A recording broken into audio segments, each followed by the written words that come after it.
m'a fait peur du petit garçon qui suicide tête. Comment? M'a fait peur du petit garçon qui suicide tête. Louko Stéphane Désir. Premier petit garçon Louko qui suicidé tête. Et ça là. Tête chargée. Yo, monsieur, m'a demandé pour ça, c'est moi-même mon Dieu qui va s'arriver. Il a laissé une note pour sa maman. Attends, mon ça qui virait de là. Monsieur campé sur un rail, un train, et puis le train passé par monsieur. Donc même comme monsieur ne va plus pour me faire des mal.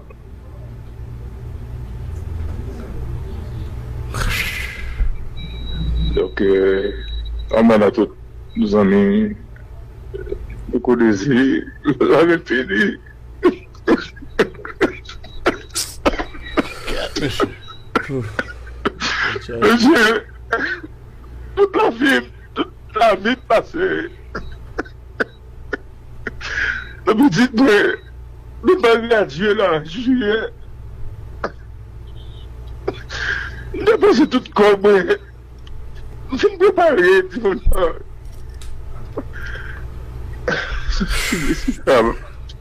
Monsieur. Pour ça, c'est moi-même, bon Dieu, fait ça. Oui, ça me fait ma paix, là. Et puis, ouais, hier soir, ma parole à monsieur normal. Et puis, tout le dernier texte, monsieur, avec hier soir. La petite papi, est-ce que comme graduation pareil, me dit, monsieur, oui, comme là, pareil. M'a fait comme là pour, je dis, il dit, d'accord, il est content.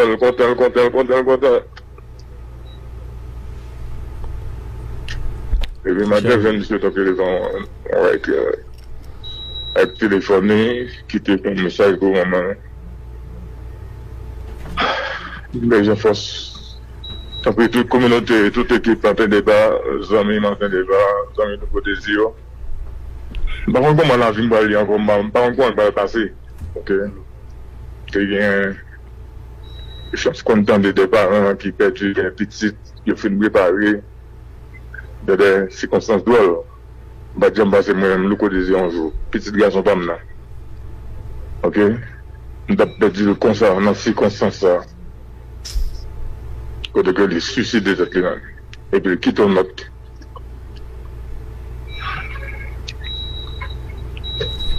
Donc, c'est. Et on a pu utiliser ce qu'il pas de gain aucun signe de détresse des gens qui fait dépression. Au contraire, lundi, c'est l'examen final. Chaque jour, là, je travaille avec les élèves, avec l'autre étudiant. Monsieur très attentif, très discipliné, bien éduqué. Bien discipliné. Life blessé. Bon, comment on va gérer madame Banguijan, madame va faire continuer vivre. Banguijan, petite fille va faire continuer vivre. Banguijan, moi-même, le désir me faire continuer vivre. Banguijan.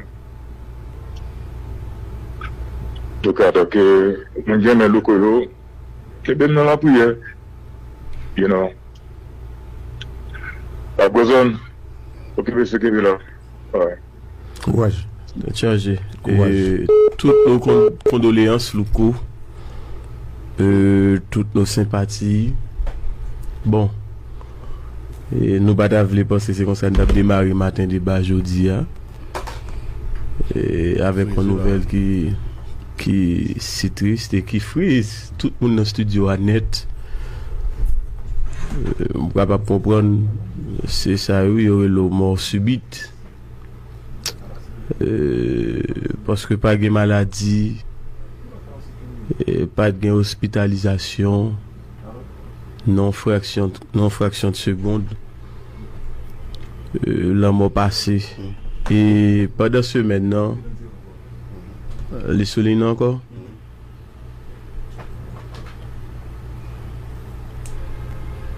Le quoi? Oui, monsieur. Où est-ce que tu même visa, je supporte famille. Ah, chargé.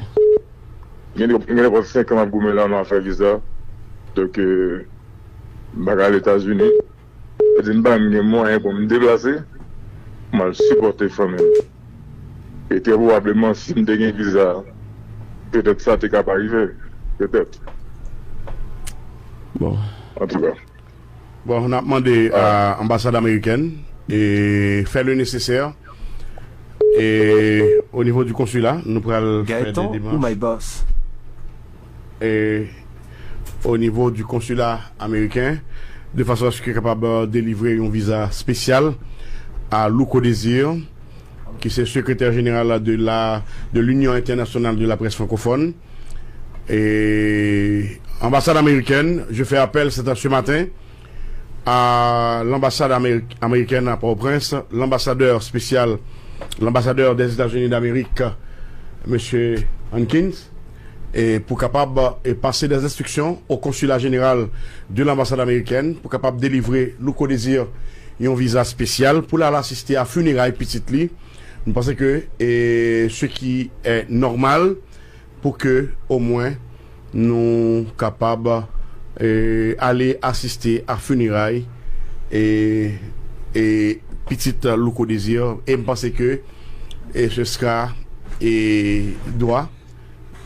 Nous pourrons camper l'émission là parce que nous parions à qui sentiment pour nous poursuivre à quelle émission ça côté Louko Désir perdu petite lit suicide tête li Florida je crois Florida c'est grave et n'a demandé à l'ambassade américaine, l'appel est lancé, mon numéro de téléphone est 38 80 69 95 Joël Lorquet et le service des relations publiques de l'ambassade américaine nous a souhaité à ce que nous avons fait appel à Madame Dominique Dupuis,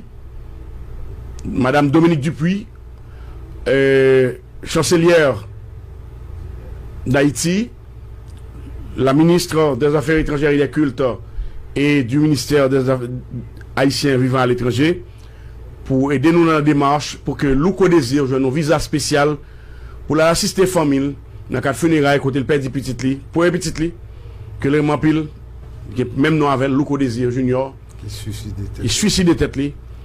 Nous faisons appel ce matin à l'ambassadeur américain, à la ministre des Affaires étrangères, de façon à ce que nous jouons un visa spécial pour Louko Désir à l'assister à funérailles petite.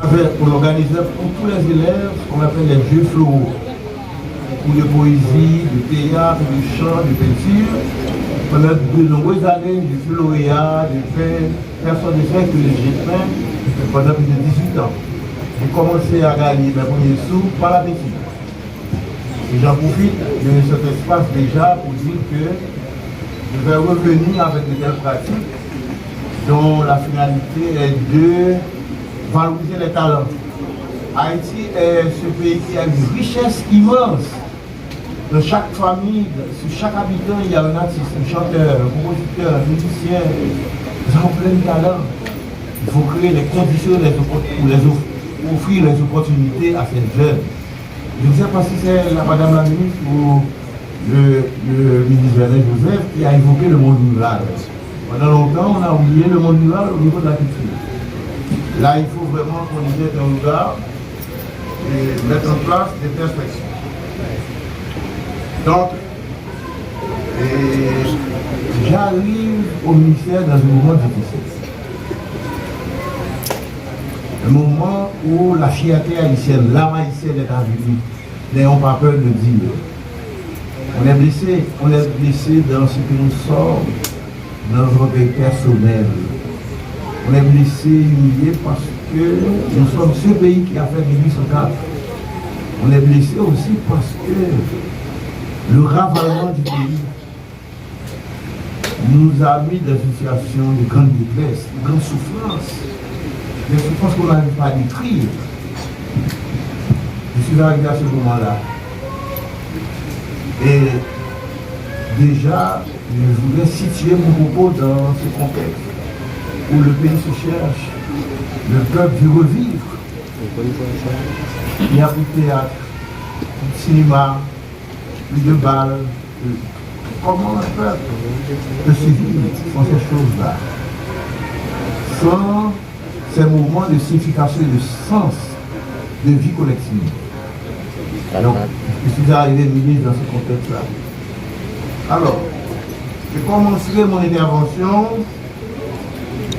avec cette remarque que j'estime être éminemment importante, notamment dans ce contexte que je viens de situer. Des circonstances sociopolitiques particulières ont mis en place une nécessité de jumeler, de fusionner le ministère de l'Éducation nationale et de la formation professionnelle et le ministère de la Culture et de la Communication.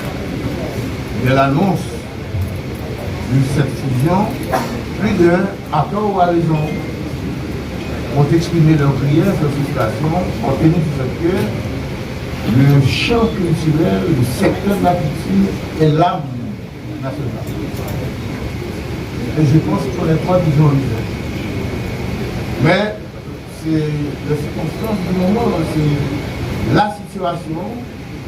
Et le gouvernement veut optimiser les maigres ressources que nous avons, mais ne vous en faites pas, je vais rester dans ce qui constitue la mission fondamentale du ministère. Donc je fais déjà cette remarque. Et oui, parce que cette décision a fait poser beaucoup de gens et posé beaucoup de vagues sur les réseaux sociaux. Et sincèrement, ces remarques, considérations, j'estime qu'elles sont fondamentales. J'ai oublié de saluer le inspecteur Gaïdéosé qui a voulu être avec moi. Et les collègues de l'université d'État d'Haïti et les autres universités qui sont là. En effet, le poids du ministère de la Culture et de la Communication dans la gestion de notre patrimoine général, la taille représentative de ce ministère sur l'ensemble du territoire et l'immense symbole que représente notre culture de l'imaginaire collectif national et mondial, hier et aujourd'hui, sont des facteurs significatifs qui militent en faveur de l'idée qu'il faut renforcer et en même temps moderniser. Aller pousser la culture sur le chemin de la modernité. Évidemment, nous n'allons pas copier l'Occident. Ce que l'Occident appelle modernité, nous-mêmes, il faut la définir au regard de notre histoire, au regard de notre développement, au regard de notre fond haïtien, de notre âme haïtienne. Il faut définir la modernité pour ne pas copier servilement. Donc, il faut pousser le secteur sur le chemin de la modernité. La modernité en tout. En tout. Cependant, je veux déjà dire au ministre Bernard Joseph que je vais suivre ce conseil et les lignes que tu as citées plus ou moins, je vais les suivre globalement puisque il va le devenir du secteur. Et je vais suivre Madame la ministre aussi pour les conseils. La culture de son expression la plus diverse demeure stratégique de cette quête d'unité, de solidarité, d'harmonie et de cohésion au sein de la famille haïtienne. Je parle de famille, pas famille dans le sens anthropologique, famille nucléaire ou on n'est pas dans ça. La famille, en tant que nous sommes cette pluralité d'hommes et de femmes, menant une quête de vie collective, le vivre ensemble. Parce que pendant longtemps, nous, élus vivant dans les villes, nous avons été indifférents. Indifférents au sol de la patrie, amis au sol des fils des marrons. Hein? Les Moussales, ils sont là. Ils sont là. Ils viennent chercher leur part dans la ville. La ville. Et je le dis que la culture que nous aider à bien organiser ça, donner un sens à cette tragédie, parce que nous sommes en train de vivre une situation tragique. Et je me dis comment, par la culture, nous pouvons refaire, repenser, refonder Parce que la crise, c'est la crise de l'homme, la crise de la femme, la crise de l'être. Depuis longtemps, nous faisons route là. Depuis la mort de Saline, nous prenons l'autre route là. On a cassé cette route. On est la caille. On a regardé ça, nous n'avons rien qui bon. Soutio, la couille, on est dehors. On a regardé comment on a vu. Parce que ça qu'a fait la nous avons route, pas route par nous. Le pays a pour direction depuis longtemps. Qui pas direction, père fondateur de Gasséa. Casser le problème. Et meilleur espace, meilleure possibilité, c'est à signer la culture. Qui ça nous vient qui contribue, qui peut pas moyen? C'est moyen, l'autre pour les bibliothèques. On disparaît de l'école nationale des arts. Faculté de médecine a boulé. École normale supérieure a boulé. Tout est transformé. L'homme pour les facultés de médecine, je suis professeur moi-même. Ça va passer là. Ça vous voyez là. Qui ça? On est en train de nous effacer nos traces. Ça va gagner là. Ça y est. Tout ça nous est, tout nous. Il y a boulé là. Donc, question nouvelle. Si ça n'a pas fait, on a refait quelque chose. Je mets à ce moment, nous devons peut-être des paroles pour dire encore, mais il faut créer espace pour la nouvelle génération de possibilités. Mais pour nous, la génération, attendez. Nous pouvons nous dire nous-mêmes, comme nous échouer, si nous déjouer. On nous dit, comment on n'a pas transformé le rejet en victoire? C'est ça. Comment on n'a pas transformé l'échec? Parce que les échecs sont cumulatifs. Il y a un pile. Il y a un pile dans la tête tout ça. Et au stade, la culture haïtienne doit pouvoir nous aider à répondre à la question. Qui sont quel qu'on soit le domaine considéré, les arts plastiques, les arts culinaires, la littérature, la musique, etc. Si nous sommes encore capables de respirer, si nous sommes encore capables de survivre, c'est vraiment grâce à notre patrimoine culturel. À ce titre, je ne voudrais pas vous dire André Malraux, mais je cite, la culture, c'est ce qui fait de l'homme autre chose que l'accident de l'univers.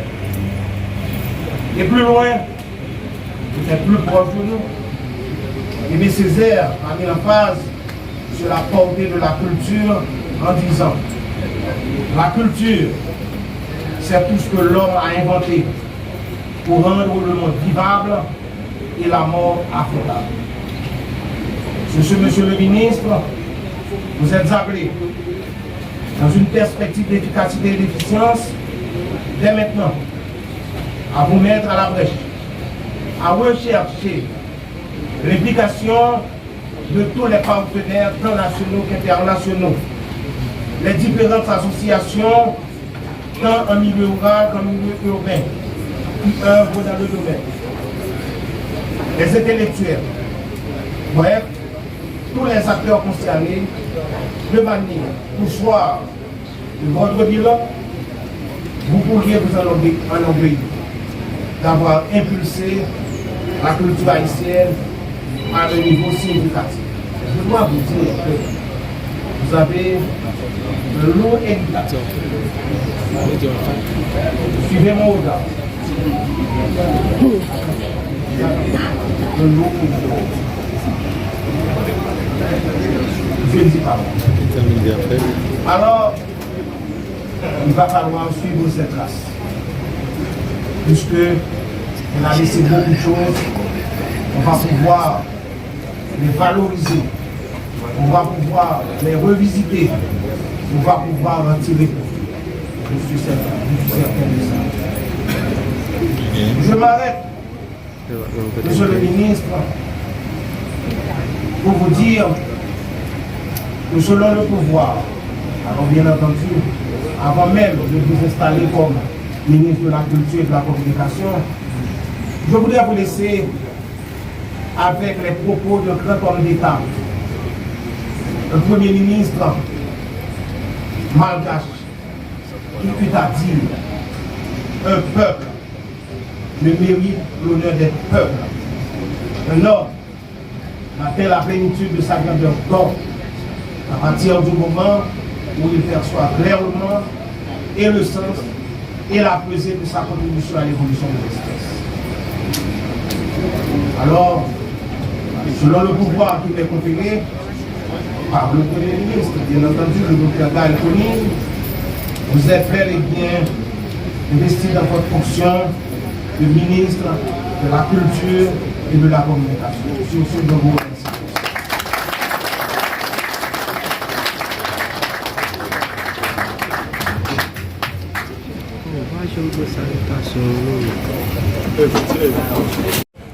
La formation professionnelle de la culture et de la communication. Monsieur le conseiller spécial, Dr. Gabriel Joseph, du nom du Premier ministre, Madame la ministre, sortante de la communication, de la culture et de la communication, Monsieur le directeur général du ministère de la culture et de la communication, Monsieur les directeurs généraux du secteur de la culture et de la communication, Monsieur les directeurs techniques, alors vous m'excusez s'il y a également une technique, mesdames, messieurs, les directeurs, les directrices techniques, mesdames, messieurs, les organisations internationales accompagnatrices du secteur,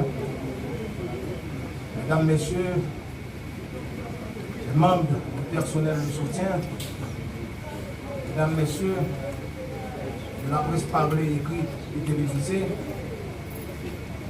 chers invités, vous m'excusez si j'arrive à oublier le secteur. Mais ça peut arriver, mais vous m'excusez. Pas volontaire. Alors, au nom du chef du gouvernement de la République, le docteur Gaël Conine, j'ai l'immense plaisir de procéder ce matin à l'installation du sociologue Augustin Antoine. Je dois vous dire, des fois, c'est ce mot qu'on dit Antoine Augustin, mais on doit dire Augustin Antoine. C'est un vieil ami d'enfance, en tant que ministre de la Culture, de la Communication du gouvernement. Je dois vous dire que je suis déjà rassuré de votre capacité à progresser la politique du gouvernement en la matière. Vous en êtes bien étudié. Pour ceux qui ne le savent pas, vous fûtes tout jeune un homme de théâtre. Alors, c'est de la vie d'enfant, je vous connais très bien. Je me demande qui du cadre ne se rappelle pas des livrets de poésie que vous avez offert à la jeunesse capitale. Qui ne se rappelle pas des émissions culturelles et éducatives que vous avez animées sur les ondes des principales radios, télévisions, des villes de province et de la capitale, dont la télévision nationale d'Haïti. Il ne se rappelle pas de votre militance en faveur du droit d'auteur. Et au stade, je veux dire, la culture haïtienne doit pouvoir nous aider à répondre à la question. Qui sont quel qu'on soit le domaine considéré, les arts plastiques, les arts culinaires, la littérature, la musique, etc. Si nous sommes encore capables de respirer, si nous sommes encore capables de survivre, c'est vraiment grâce à notre patrimoine culturel. À ce titre, je ne voudrais pas vous dire André Malraux, mais je cite, la culture, c'est ce qui fait de l'homme autre chose qu'un accident de l'univers. Et plus loin, peut-être plus proche de nous. Aimé Césaire a mis l'emphase sur la portée de la culture en disant: la culture, c'est tout ce que l'homme a inventé pour rendre le monde vivable et la mort affrontable. Monsieur le ministre, vous êtes appelé dans une perspective d'efficacité et d'efficience dès maintenant à vous mettre à la brèche, à rechercher l'implication de tous les partenaires, tant nationaux qu'internationaux, les différentes associations, tant en milieu rural qu'en milieu urbain, qui œuvrent dans le domaine, les intellectuels, bref, tous les acteurs concernés, de manière pour soir de votre bilan, vous pourriez vous enorgueillir d'avoir impulsé la culture haïtienne à un niveau significatif. Je dois vous dire que vous avez le lourd héritage. Suivez mon regard. Le lourd héritage. Je ne dis pas. Alors, il va falloir suivre cette trace. Puisque on a laissé beaucoup de choses, on va pouvoir les valoriser, on va pouvoir les revisiter, on va pouvoir en tirer. Je suis certain de ça. Je m'arrête, monsieur le ministre, pour vous dire que selon le pouvoir, alors bien entendu, avant même de vous installer comme ministre de la Culture et de la Communication, je voudrais vous laisser avec les propos de grand homme d'État, le Premier ministre malgache, qui eut à dire: un peuple ne mérite l'honneur d'être peuple. Un homme atteint la plénitude de sa grandeur d'homme à partir du moment où il perçoit clairement et le sens et la pesée de sa contribution à l'évolution de l'espèce. Alors, selon le pouvoir qui m'est conféré par le Premier ministre, bien entendu, le docteur Gaël Conille, vous êtes bel et bien investi dans votre fonction de ministre de la Culture et de la Communication. Sur ce, je vous remercie.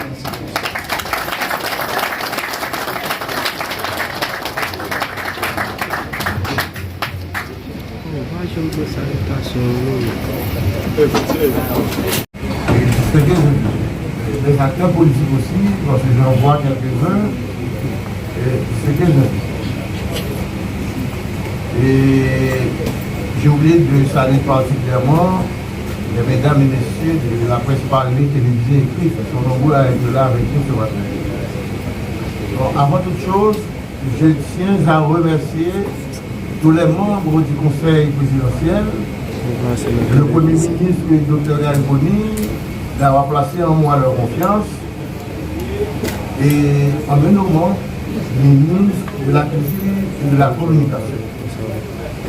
En second lieu, je voudrais remercier Madame la ministre Dynami pour ses propos, pour les mises en garde, pour les conseils aussi, que je reçois volontiers positivement.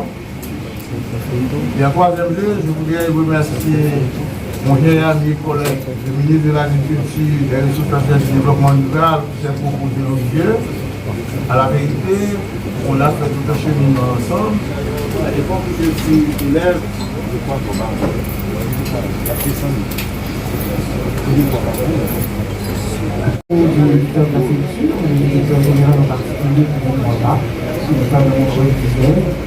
Mesdames, Messieurs, la presse, chers cadres du ministère de la Culture et toutes ces personnes que je connais qui sont dans la salle, je vois notamment des membres d'associations avec lesquelles nous avons travaillé.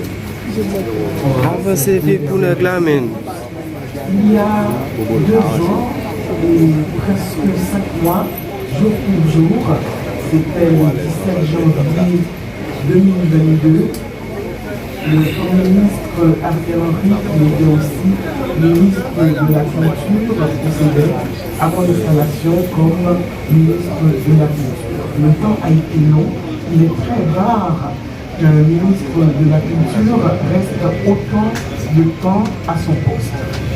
2 ans et 5 mois. Et la veille de mon installation, le 16 janvier, j'avais pris mon temps pour écrire un très long discours. Il y avait des allures de programme. Et hier soir, je me suis dit, tiens, cette fois-ci, je vais y aller avec le cœur. Je ne serai pas très longue. Je veux souhaiter bienvenue aux nouveaux titulaires de la culture et de la communication, remercier les directeurs généraux du ministère de la Culture, les directeurs techniques, les cadres, tous et toutes qui avaient collaboré avec moi pendant ces presque 2 ans et demi. Merci, vous avez été incroyables, impayables. Et nous avons fait un travail formidable en des temps très difficiles. Les temps étaient durs et je me rappelle des mois où personne ne pouvait venir au ministère de la Culture tant il y avait des problèmes, tant les routes étaient barrées et nous trouvions quand même le moyen de travailler à distance et d'inventer les choses. Je saluerai mon directeur de cabinet qui n'est pas là aujourd'hui, M. Henri Dupontier, ainsi que les membres de mon cabinet qui ont été extraordinaires. Il y en a quelques-uns dans la salle aujourd'hui. Je ne vais pas faire un bilan, parce que le bilan, beaucoup d'entre vous le connaissent déjà, et parce que c'est un bilan écrit. Les écritures restent, scripta manu. Ne serait-ce qu'à travers le calendrier des commémorations et des célébrations, vous pouvez voir en un clin d'œil tout ce que nous avons pu faire dans un contexte compliqué. Je ne donnerai pas de conseils non plus à mon successeur parce que chacun doit faire son expérience et on est accueilli de différentes manières selon l'époque. On a la chance de faire des choses que d'autres n'ont pas fait ou de ne pas pouvoir faire ce que certaines ont fait avant. Chaque expérience compte et comme il s'agit de l'État, ces expériences se rejoignent comme une chaîne. Nous sommes au service de la population, nous sommes des serviteurs. Mais je dirais quand même à mon successeur qu'il faudra qu'il soit stoïque. Nous avons besoin d'être stoïques en ces temps difficiles parce que vous allez subir des choses, vous allez entendre, vous allez lire des choses à propos de ce que vous faites qui ne sont pas vraies. Vous allez faire face à ce qu'on appelle des passions tristes. Il y a beaucoup de passions tristes dans notre pays et il va falloir à un certain moment judiciariser la vie publique pour que nous puissions porter plainte quand nous sommes diffamés. Vous allez aussi faire face à un fléau qui s'appelle les fake news. Parce que les réseaux sociaux sont en train de détruire la démocratie. La démocratie subit de plein fouet les contre-coups des fake news. Vous allez devoir gérer des fake news, vous allez devoir digérer aussi un certain nombre de choses qu'on va dire de vous qui ne seront pas vraies. Parce que contrairement à ce que certains pensent, quand on est au pouvoir, on est plus faible. On est plus faible parce qu'on ne peut pas répondre. Parce qu'on ne peut même pas dire que ce n'est pas vrai. Parce que ça vous prendrait trop de temps. Et puis ce n'est pas votre rôle aussi. Les gens, ils parlent et en général, c'est dommageable. Mais vous allez devoir relativiser. Les directeurs généraux ont fait un énorme travail dans un contexte qui est passé et qui demeure difficile aujourd'hui. Ceux dont les bureaux se trouvent au Champ de Mars et même à Pétionville ou ailleurs, c'est compliqué. Pour les archives, pour le patrimoine, pour l'audiovisuel, pour tout, pour l'École nationale des arts. Il y a beaucoup de choses à repenser, beaucoup de choses à recommencer. Mais vous allez trouver beaucoup de choses en chantier. Parce que nous avons compris pendant notre passage que la culture, le rôle de la culture, c'est de donner du sens. Et nous nous sommes appelés à donner du sens à énormément de choses. Notre voix va rester. Notre voix va rester et il y a beaucoup de choses qui ne pourront pas être défaites, même avec la rage que nous voyons aujourd'hui dans notre société et ce n'est pas mon rôle d'expliquer cette rage. Je crois que je pourrais tenter l'exercice, mais il y a beaucoup de choses à faire et il faudra être stoïque, aller de l'avant, faire ce que vous avez à faire sans forcément entendre les critiques, qu'elles soient justifiées ou injustifiées. Monsieur le ministre, je vous souhaite la bienvenue dans un ministère où les gens ont bonne foi, où il y a une envie de travailler, une envie d'aller de l'avant, une envie de créer, une envie d'exister.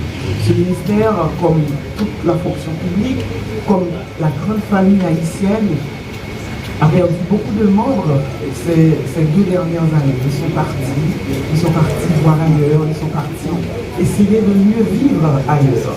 Donc il va falloir que nous puissions continuer sans eux, que nous puissions les remplacer et que nous puissions garder leur travail et aussi leur place dans nos cœurs pour leur dire qu'ils peuvent revenir, parce que dans ce pays d'autres, plus il y a de monde, plus il y a de la place pour ceux qui sont de bonne foi, pour ceux qui veulent continuer, pour ceux qui veulent changer les choses, pour ceux qui veulent travailler. Merci à toutes, merci à tous.